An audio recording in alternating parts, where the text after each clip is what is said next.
मोदी ने पाकिस्तान को नई टेंशन दे दी। पहले भारत ने पाकिस्तान के उन एयरबेसेस को तबाह किया जिसके पास ही पाकिस्तान के परमाणु ठिकाने हैं। अब पीएम मोदी पाकिस्तान का वो इलाज करने चले हैं जिससे पाकिस्तान अपने एटम बम से भी हाथ गवा देगा। पीएम मोदी वो प्लान बना रहे हैं जिससे पाकिस्तान के परमाणु धमकी का परमानेंट इलाज हो सकता है। पीएम मोदी वो चक्रव्यूह रच रहे हैं जिससे पाकिस्तान के पास परमाणु हथियार तो होंगे लेकिन उनका रिमोट कंट्रोल ही नहीं होगा, ऐसी स्थिति हो जाएगी। यानी जिस ताकत पर पाकिस्तान उछलता था, पीएम मोदी उसकी ताकत का बटन स्विच ऑफ करने वाले हैं। एक बार यह बटन स्विच ऑफ हो गया तो पाकिस्तान कहीं का नहीं रहेगा। आतंकवाद पर तो पाकिस्तान पहले ही घिरा हुआ है, उसे नेक्स्ट लेवल पर घेरने की तैयारी भारत ने शुरू कर दी।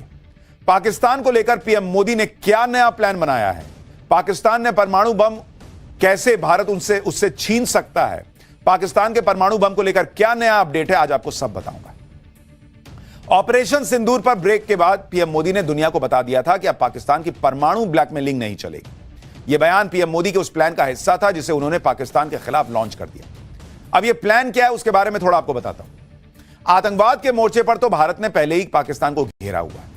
अब भारत दुनिया को यह बताएगा कि पाकिस्तान कैसे पूरी दुनिया के लिए एक बहुत बड़ा खतरा है, कैसे पाकिस्तान के परमाणु हथियार सुरक्षित नहीं है और इसका कुछ करना होगा भाई, नहीं तो पूरी दुनिया तबाह हो सकती है। आज रक्षा मंत्री राजनाथ सिंह का बयान सुनिए। उनके बयान में ही पीएम मोदी का अगला प्लान क्या है आपको समझ में आ जाएगा, फिर उसकी डिटेल बताता हूं। पूरी दुनिया ने देखा है कि कैसे गैर जिम्मेदाराना तरीके से पाकिस्तान द्वारा भारत को अनेक बार एटमी धमकियां दी गई हैं।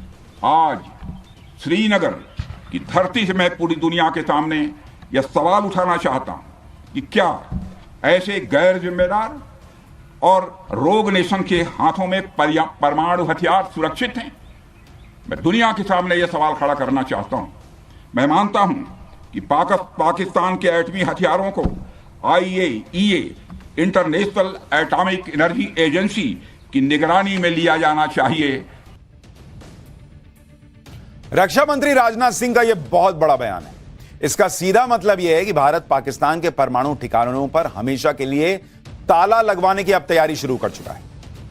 भारत ने ठान लिया है कि अब दुनिया को पाकिस्तान के आतंकवाद के साथ साथ उसके परमाणु खतरे से भी जो डर जुड़ा हुआ है वो दिखाना पड़ेगा।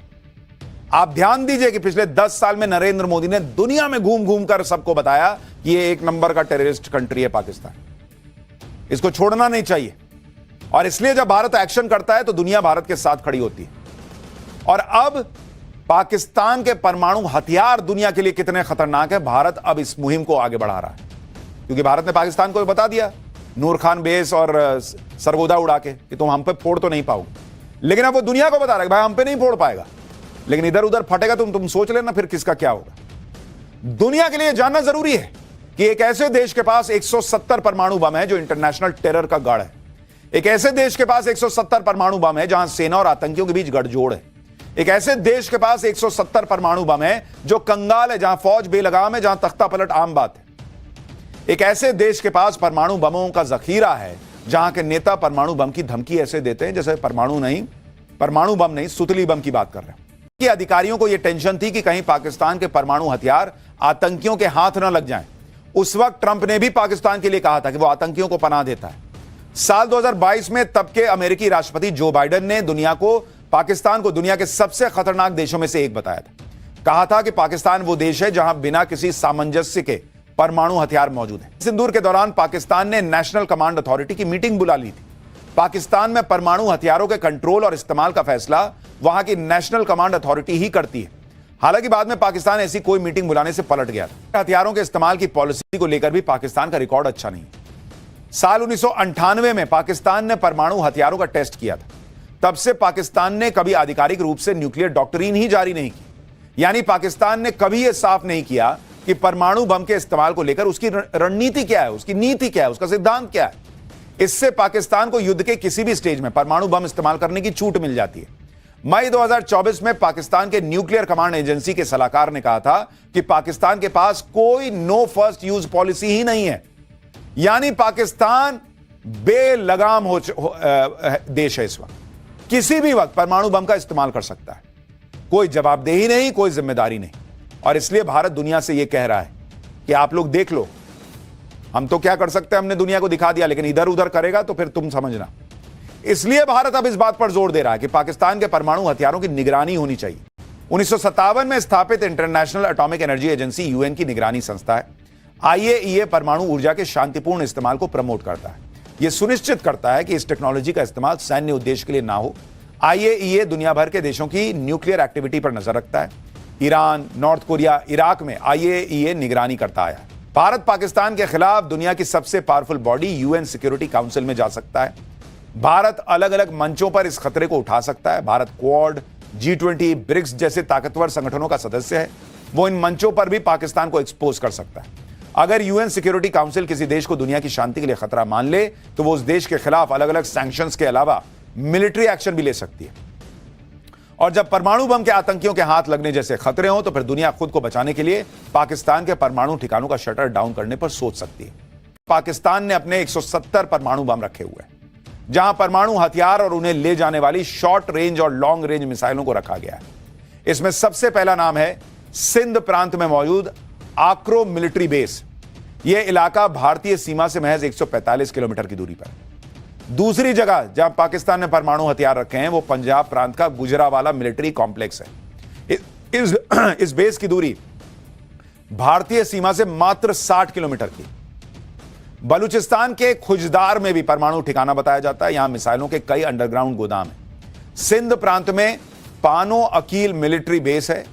बाबर और शाहीन मिसाइलें यहां रखी गई हैं। यह मिसाइल ठिकाना भारत के बॉर्डर से मात्र 60 किलोमीटर दूर है। इसके बाद सरगोदा का किराना हिल्स आता है। यहां भी पाकिस्तान के एटमी बम का ठिकाना है। इसी आधार पर भारत अब दुनिया से पूछ रहा है कि क्या ऐसे देश के परमाणु बमों को खुला छोड़ा जा सकता है क्या ऐसे गैर जिम्मेदार और रोग नेशन के हाथों में परमाणु हथियार सुरक्षित हैं क्या?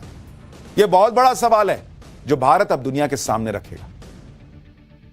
पाकिस्तान अब ना तो अपने एटम बम बचा पाएगा और ना ही खुद को बचा पाएगा, क्योंकि दुनिया ने देख लिया कि भारत पाकिस्तान के अंदर कैसे घुसकर मार सकता है।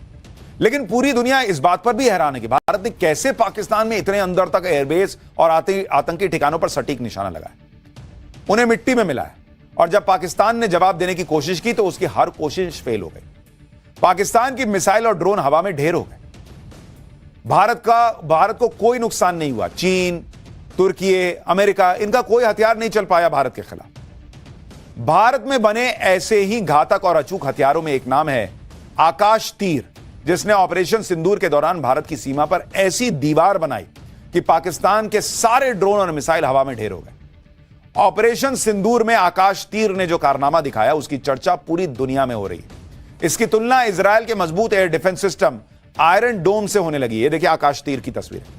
आज पाठशाला में स्वदेशी तकनीक से तैयार किए गए आकाश तीर की एक एक डिटेल बताऊंगा। साथ ही उन हथियारों की भी बात होगी जिन्होंने आकाश तीर से मिली कमांड के बाद पाकिस्तान के ड्रोन मार गिराए।